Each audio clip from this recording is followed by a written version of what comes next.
ang DZXL 558 Tatak RMN.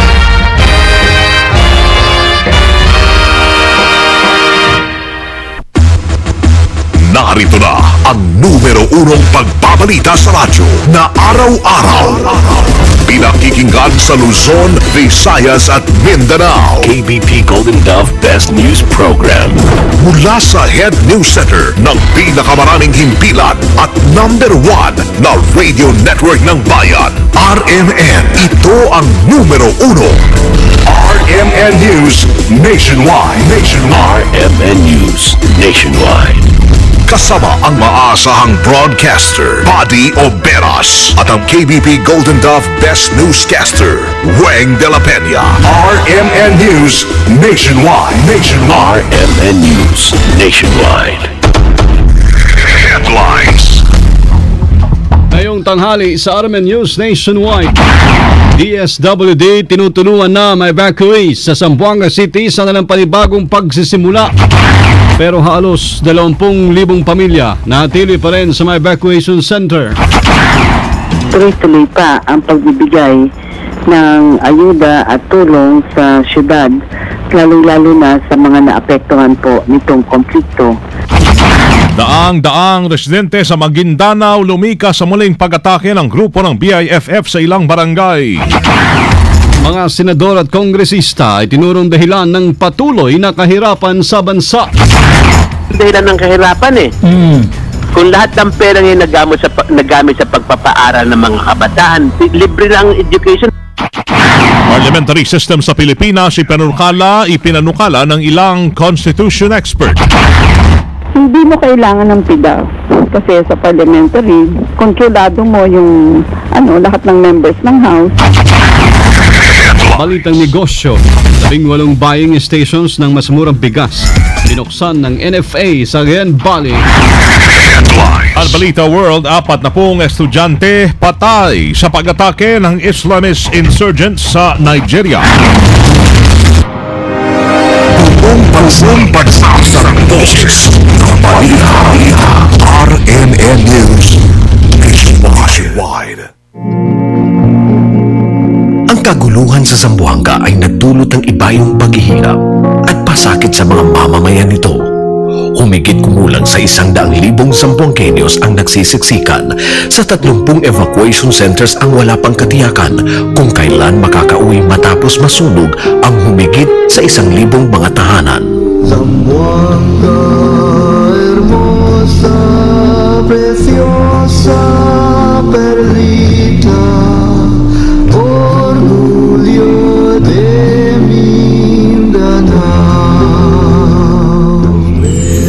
mga kasama ang RMN Network, radyo mo nationwide sa pamamagitan ng 60 mga AM and FM station. 10 ng aming mga affiliate stations ay kumakatok sa inyong mga puso't damdamin na tulungan nating bumangon ang mga kababayan natin sa Zamboanga. Mission 2013 Zamboanga Crisis. Tutulong ako. Tumatanggap ang aming mga himpilan ng RMN at IFM stations at mga affiliate stations sa bawat syudad at probinsya sa buong bansa ng donasyon para sa anumang tulong na maiabot sa mga nangangailangang Zamboangueño sa ngayon. Mission 2013 Zamboanga Crisis. Tutulong ako. Prioridad ang mga noodles, canned goods, mga damit, kumot, gamit sa personal hygiene at mga gamot. Mission 2013 Zamboanga Crisis. Tutulong ako.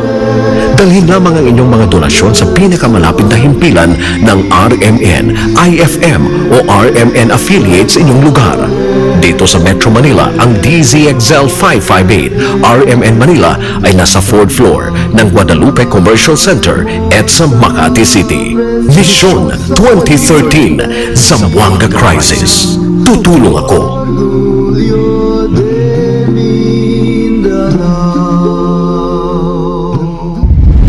Pinakamalaking mga balita abot sa bawat Pilipino saan man sa bansa.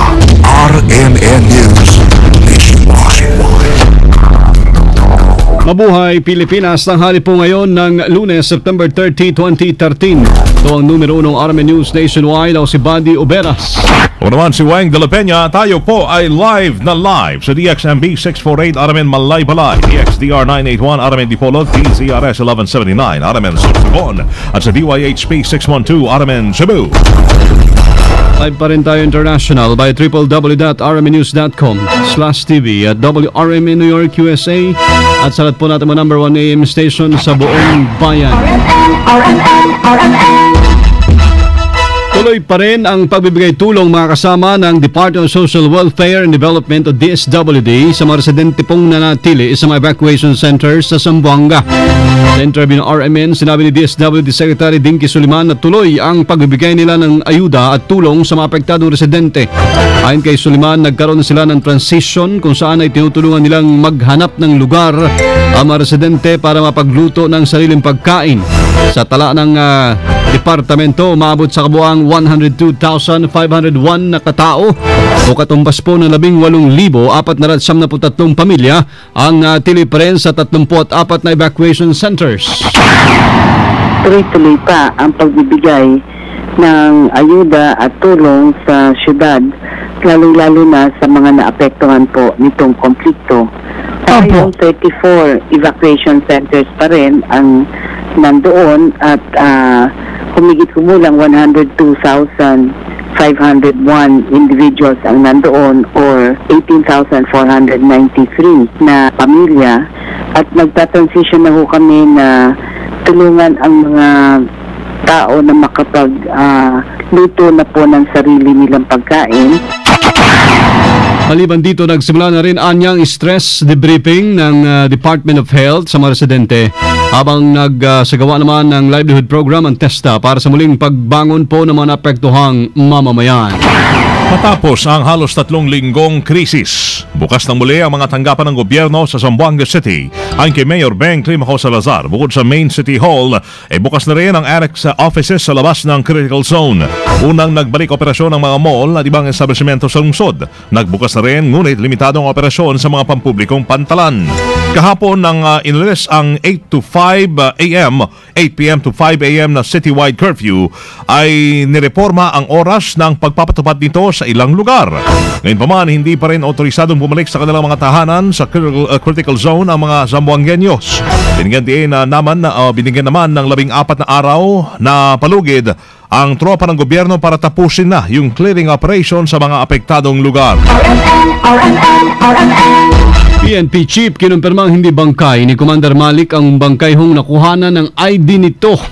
Kasama natin sa Balita Live, Rhea Mamogay. RMN Report! Kinumpirma nga ng Philippine National Police na hindi si Commander Javier Malik ang isang bangkay na natagpo ang may nakakabit na identification card nito kaugnay sa patuloy na clearing operation ng militar sa lungsod ng Zamboanga. Ayon kay PNP Chief Director General Alan Purisima at base sa pagbiberipika ng kanyang mga tauhan sa bangkay, lumabas na negatibong bangkay ito ng Commander. Dahil dito ang ginagawa niya ng kanyang mga tauhan ngayon ay hinahakot ang lahat ng mga bangkay na nakikita nila sa lugar sa crime laboratory para madetermina ng mga eksperto kung napasama na nga sa mga nasawi si Malik. Habang hindi rin inaalis na PNP ang posibilidad na nakatakas na ito sa kasagsagan ng bakbakan.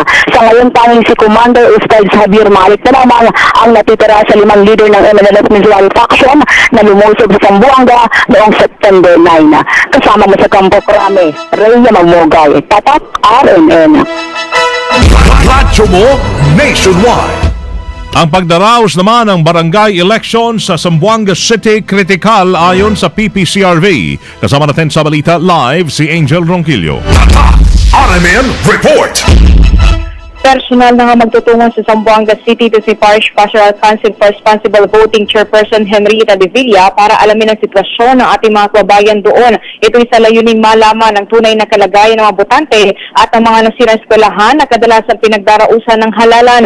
Ang hakbang na ito ng De Villa ay para irekomenda sa COMELEC kung dapat bang isuspindi o ipagpatuloy ang pagdaraos ng barangay eleksyon sa Zamboanga City na lubhang napinsala dahil sa nagdaang bakbakan sa pagitan ng mga rebeldeng Moro at Roma ng gobyerno. Sinabi pa ni De Villa na kritikal ang pagdaraos ng halalan pang barangay sa maraming lugar sa Zamboanga City dahil sa pagkasunog na ilang polling precincts maliban pa sa paglisan ng mga ilang residente sa kanilang mga lugar. Dahil dito, kung may natitira pa man ang mga botante sa mga lugar ng bakbakan, ay kailangan munang masuri ng PPCRB kung sila ba'y nakahanda sa pagdaraos ng halalan sa Oktubre 28. Kasama mo sa lungsod ng Maynila, Angel Juan Quilio, Tatak, RMN. Radyo mo nationwide. Lumikas mga kasama, may daang residente nang muling sumiklab ang kaguluhan. Ito po ay sa probinsya ng Maguindanao. Alas 9:30 kagabi, pinasok ng mga miyembro ng Bangsamoro Islamic Freedom Fighters sa BIFF ang barangay Madtalbayog, barangay Glasi, barangay Magaslong at barangay Gumbay sa Datupiang. Tinarget ng mga rebelde ang posisyon ng 45th Infantry Battalion ng Philippine Army at mga tuhanan ng Citizen Armed Forces Geographical Unit o yung pong mga civilian armed forces. Dahil sa tindi ng sagupaan, nagsipagtakbuhan ng mga residente sa Notre Dame High School, Municipal Gym at ilang pang simbahan doon. O dito nilusob din ng BIFF ang poblasyon proper dahilan para mahirapan ang militar at pulisya sa seguridad ng mga sibilyan. Ayon po kay 6th Infantry Division Philippine Army spokesman Colonel Dixon Hermoso, tako alas 4:20 na madaling araw na matras naman ang mga rebelde. Walang naitalang sugatan at nasawi sa kaguluhan habang tuloy na tiutugis pa rin ng otoridad ang matumakas na rebelde. Matatandang ang naturang grupo rin ang nanggulo sa Midsayaf, North Cotabato noong po nakaraang linggo kung saan ginawang human shield pa ang ilang guro at estudyante. Dapat imbestigahan ang karagdagang pork fund para sa mga senador na ibinigay ilang buwan matapos ma-impeach si Supreme Court Chief Justice Renato Corona. Sa interview ng RMN, sinabi ni Lipa Archbishop Ramon Arguelles, bagamat may mga senador na hindi tumanggap ng pondo, marapat pa rin anyang busisin ito sapagkat ito ay kasalanan sa bayan. Ayon kay Arguelles, isa ang mga senador at mga mamabatas sa dahilan kung bakit hindi nakakaahon sa kahirapan ng mga Pilipino. Pero sana imbestigahin nga ito sapagkat ito'y kasalanan sa bayan, hindi lang bukod sa kasalanan malaki sa Panginoon Diyos, no? Oo, at saka kaya, bago sasabihin ay sila'y pinagtatanggol ng mahihirap, ito ang dahilan ng kahirapan eh. Kung lahat ng pera ngayon nagamit sa pagpapaaral ng mga kabataan, libre lang education hanggang makatapos ng karir eh. Gate pa ng Arsobispo na tatlo ang pinagkaiba ng gobyerno ngayon kaysa nung nakaraang administrasyon. Narito ang pagkakasangkot ng mas malaking pera, pangalawa, mas bistado ang kanilang ginagawa, at ang pangatloan niya ay ang liko-likong daan. Unang pagkakaiba, para bagang mas malaki yata ang mga perang pinag-uusapan ngayon na nawawala o nami-misuse. No? Mas malaki ngayon eh. Ang pangalawang pagkakaiba, mas bistado yata ngayon. Baka naman totoo din nung una, no? Pero magaling silang magtrabaho. Naitatago ito, hayagan na eh. May pangatlo pa pala. Diba dapat ay matuwid na daan, ay talagang ito'y liku-likong daan. Si Lipa Archbishop Ramon Arguelles sa interview ng RMN. Malacanang hands-off sa mungkahin ng simbahan na wag tawaging honorable si Senador Estrada. Sama natin sa Balita Live, Deo de Guzman. RMN Report. Ayaw na magkomento ng Palasyo ng Malacanang sa pahayag ng Catholic Bishops Conference of the Philippines na wag nang tawaging honorable si Senador Jinggoy Estrada. Sinabi ni Father Edwin Ragagires ng Executive Secretary ng National Secretariat for Social Action, Justice and Peace ng CBCP. Ang mga sinabi ni Estrada sa kanyang privilege speech ay pambabato lamang ng putik sa kanyang kapwa, mambabatas na misurang pag-amin na rin sa kanyang kasalanan. Ayon kay Communications Group Secretary Ricky Carandang, wala na silang reaksyon sa pahayag ng CBCP dahil malaya naman ang lahat na tao na magbigay ng kanilang opinyon at pananaw sa mga usapin. Ang pahayagan niya ng CBCP ay sa pagitan na lang nila senador at ng CBCP. Iiwas na lang anya ang palasyo na magkomentos na maaaring maging provocative dahil hindi naman anya makatutulong kung makikisawsaw ang palasyo sa pag-uusap ng magkabilang panig.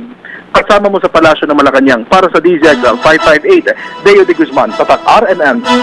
Radyo mo nationwide. Naniniwala ang isang political analyst na dapat nang baguhin ang istruktura ng gobyerno ng Pilipinas. Sa interview ng RMN kay Professor Clarita Carlos, iginit nito na mas mainam na palitan na sa parliamentary system ang bansa kung saan magiging kontrolado ng executive ang lahat ng miyembro ng House. Ayon kay Carlos, sa pamamagitan nito ay hindi nakakailanganin pa ang suhulan sa pamahalaan.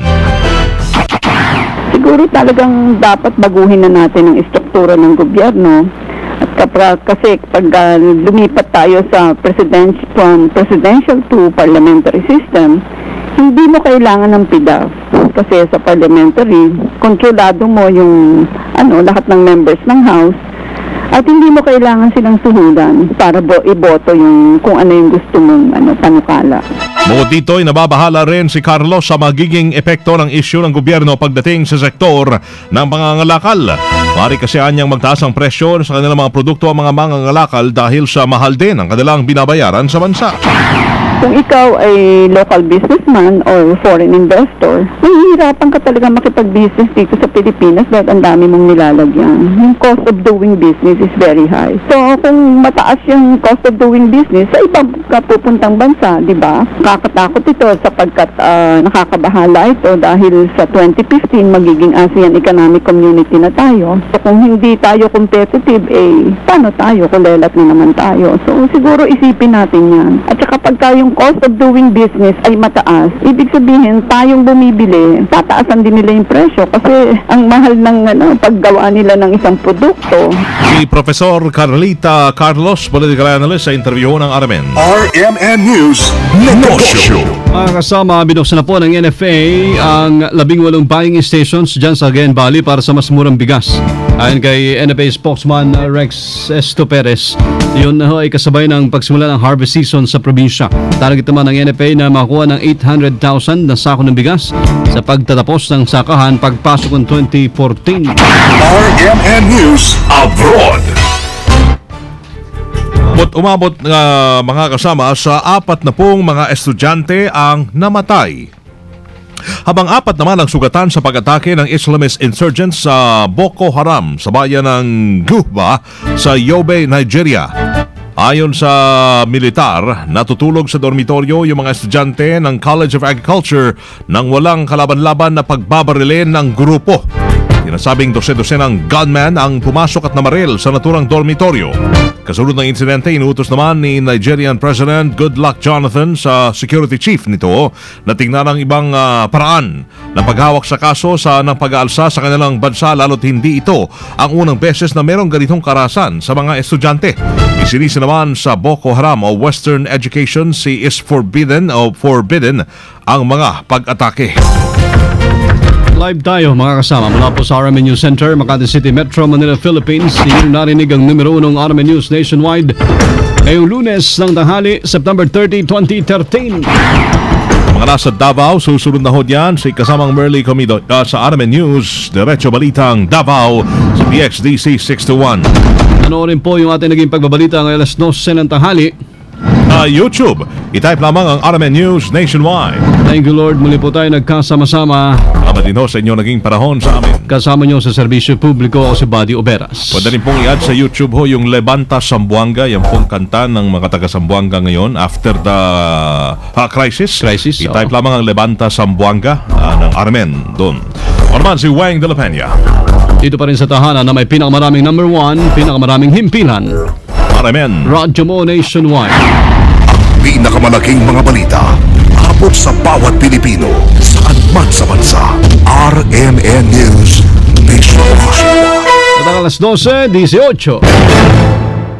Ang pusong